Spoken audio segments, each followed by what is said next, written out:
একটা সিংহ ঘন্টায় ছুটতে পারে 90 কিলোমিটার বেগে। কত কিলোমিটার? একটা হরিণ ঘন্টায় ছুটতে পারে 100 কিলোমিটার বেগে। তাহলে কে জোরে ছুটে? জোরে বলতে হবে। সিংহ কত কিলোমিটার? হরিণ। তারপরেও হরিণটা 100 কিলোমিটার বেগে ছোটার পরেও সিংহটার কাছে সে ধরা পড়ে যায়। এর কারণ সিংহ যখন ধরার জন্য ছোটে সে শুধু সামনে তাকায়, সে পিছনে তাকায় না।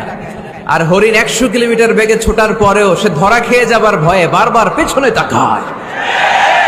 আর পিছনে তাকার কারণে ওর গতিটা স্লো হয়ে যায় আর সিংহের হাতে বধ হয়ে যায়। পিছনে তাকাবার সময় আমাদের নাই, চিল্লায় বলো ঠিক কিনা?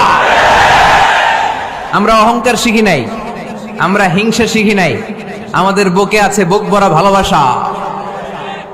আমি বিএনপি বুঝি না, আওয়ামী লীগ বুঝি না, জাতীয় পার্টি বুঝি না, জামাত ইসলাম বুঝি না, তাবলীগ বুঝি না, পীরের মুরিদ বুঝি না। যারাই পড়েছে লা ইলাহা ইল্লাল্লাহ তার জন্য আমাদের হৃদয়ে জায়গা আছে না নাই? মুসলমান কেন, হিন্দুদের জন্য আমাদের বুকে জায়গা আছে না নাই?